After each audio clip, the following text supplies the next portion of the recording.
Okay, everybody, this is my spoiler review of It. Welcome to Derry episode 2. Before I jump into my review, please subscribe to this channel so you don't miss one of my reviews of the show. I'll also be doing interviews for the show, and I'm also reviewing the show Pluribus right now. It's a really fun show. You should check out my reviews for it. And please follow me at Steve Varley Show on Instagram. You can see my movie reviews there. I do giveaways, a lot of fun stuff, and it really helps in so many ways getting those Instagram followers. You have no idea. So jumping into this review, I want to start talking about everything going on with the kids in Derry and Dick Holleran. Then we'll go into everything with Leroy Hanlon and then finish off with everything with Charlotte Hanlon. It was a cool opening that we see new perspectives of that crazy scene of the mutant baby massacre in the theater that ended the episode last week. And it's really even more gruesome, the scenery. I actually wish they used some of these shots in the first episode.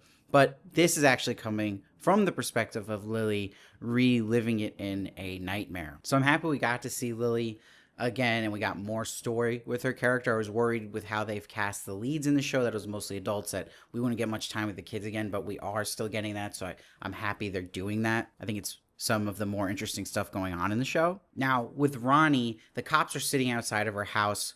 They are setting up that they need to pin someone for all these kids dying in this theater. They're trying to pin her dad, Hank. So this sets up the tragedy that would happen at the end of this episode, which we're going to get to. Now, what's also going on at Derry High is there's a school curfew in effect now because of these kids dying. There's also kids missing in general in the town, so this is a big thing right now. We'll see those missing photos later of the kids missing. We even see that in the police station where one kid that's missing on the poster is holding a doll of a clown. Just more teases about Pennywise eventually showing up. But we see Marge is trying to still fit in with the patty cakes. This is the popular clique in the school. I like they have this running thing where the leader, Patty, is jealous of Marge once she starts getting them to really laugh, the group. She doesn't want someone coming in there that's going to threaten her popularity. They're also really cruel, the patty cakes. They judge Ronnie when she comes back to school. They put her in a group with Lily as basically these freaks and people responsible for the deaths of the kids. They're mimicking what they're obviously hearing from their parents too. This is how the town is thinking. Now with Marge and Lily's relationship, they have this distance between them now. Marge is always trying to guide her away from her true self. She's telling her to stay away from Ronnie, that she's not a good look. But Lily stops that quickly. It's like, kids just died. And you're worried about still fitting in with the patty cakes. Tells you a lot about Marge and how they're setting up Marge, I think, to be someone who is actually pretty villainous in this show, because they're also giving her a lot of screen time. Now, let's go back to Ronnie for a second. She's laying in bed at night, and she looks at a photo of her mom who passed away. This leads to a crazy horror scene, arguably one of the best we've seen in the whole It universe, of her being in her bed sheets and becomes her in her mother's womb. She shoots out of it, sees this horrifying figure of her mom. She's like, "You tore me apart, Ronnie. You came out of me and ripped me wide open." So this is how we learn her mom died giving birth to her. She's like, "All I wanted was to hold my baby, and you killed me like you killed those kids," talking about from last episode. She says, "Like you're gonna kill your father."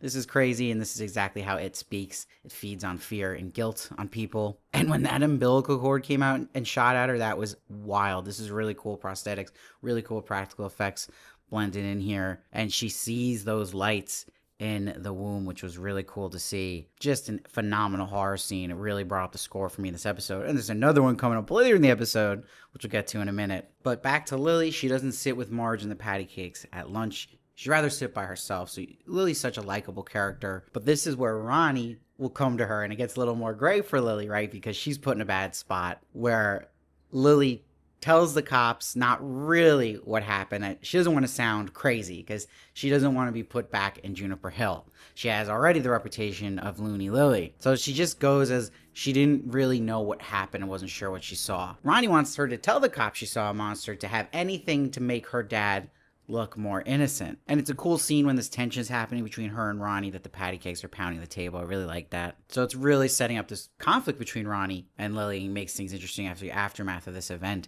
and that they're both going to be haunted by it. But before we get back to them, let's go to Dick Holleran for a second, because we get more of him now this episode, which I was excited to see, the character from The Shining, but a younger version. He tells his friends at this bar they're hanging out that he works on a super secret spy mission. They laugh at him, but we know he's not lying, and they'll find that out soon. You knew he was going to be important because he has the power to shine, which in the Stephen King universe is being able to communicate between minds and being able to see the future and the past. But also at this bar, we meet an important character who's the chief of police, Clint Bowers, who is the grandfather of Henry Bowers from the It movies. So right there's a red flag.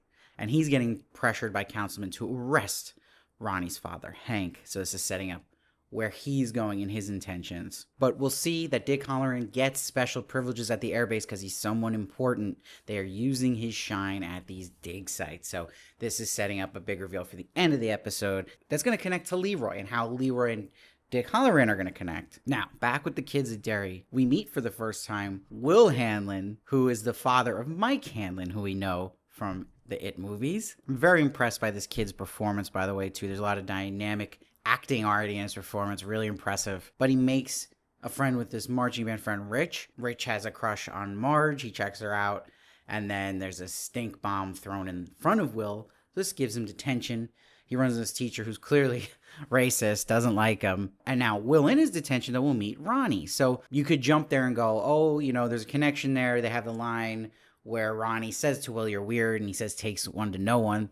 But is that going to be Mike Hanlon's mom? We know in the books her name's Jessica Hanlon, so maybe not, but they don't have to go by the Bible at the book, and they don't do that anyway. So yeah, it could be setting up Ronnie as actually Mike's mom, which I think would be interesting. But they see out the window that Lily is taken by the police. So she is sitting with Police Chief Bowers. He puts pressure on her any way to get her to kind of say that this could have been Ronnie's dad in the theater. So he rephrases the question to, can you be absolutely positively certain that he wasn't there? Which she probably replied, no, because he was threatening her too about Juniper Hill. I mean, this is a kid we're talking about he's doing this to, so you still feel sympathy for Lily, even though this is really going to screw Ronnie. Because we then see Hank is arrested. So Ronnie runs to Lily's, is pissed at her, and that's where Lily's like, they tricked me. Now, this is really cool because Lily then gets a great horror scene like Ronnie did where she goes to the grocery store. The aisles start caving in. The people staring at her was great. I love they had the older woman, her neck twists at her with the violins playing, really classic It stuff there. She's hearing voices saying things like you should be locked up. We get a little bit of the circus music, which I love. Anything to hint at Pennywise. But she then sees her dead friends on the cereal boxes, which I thought was very effective in horror. Ends up surrounded by pickle jars, and it's her dad's jarred body parts that have come to play here. I love how they form into like a Guillermo del Toro looking monster. It looks really cool. And it was a really effective horror sequence that paid off from the setup of learning about how she feels the guilt of how her father died. And of course, it would feed off of that and connect it to the death of the kids. And obviously the guilt she's feeling about Ronnie and her dad getting arrested. So a lot going on for poor Lily. And this is the last straw that's going to send her to Juniper, having this incident happen in the grocery store. So really props to having two killer horror sequences in the episode. And you see her mom brings her to Juniper. You see it's a creepy staff for just those moments.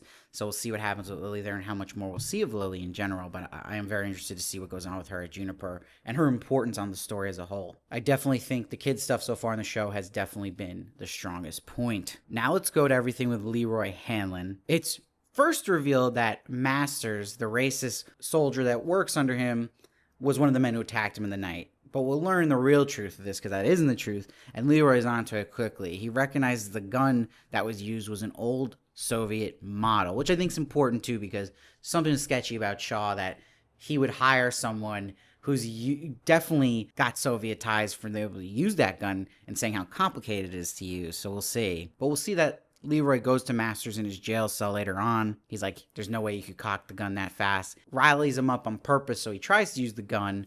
And again, he's proven true that he can't. And he's facing this chance of death right in the face. This is setting up why this was a test for Shaw on Leroy.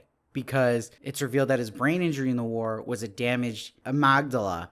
And I'm definitely butchering that pronunciation, but that's a part of the brain that feels fear. So he's like, you're braver than the brave. He calls him a man without fear. So this is the ultimate thing they want to oppose this machine they're looking for, let's call it, that causes debilitating fear in men, which we know is really the It entity. So really interesting how that makes Leroy's character so much more interesting too. So he's like, you can report me for doing this test on you, but hear me out first, Shaw says. This is where he's going to show him the dig site. He's like, this is our only hope to stop nuclear warfare. They're looking for a weapon, something buried in Derry a long time ago. This is definitely the area, I believe, where the home base of It is, that is in the ground in Derry. He says it puts debilitating fear in people. It's surrounded by beacons, so they need his help to secure it.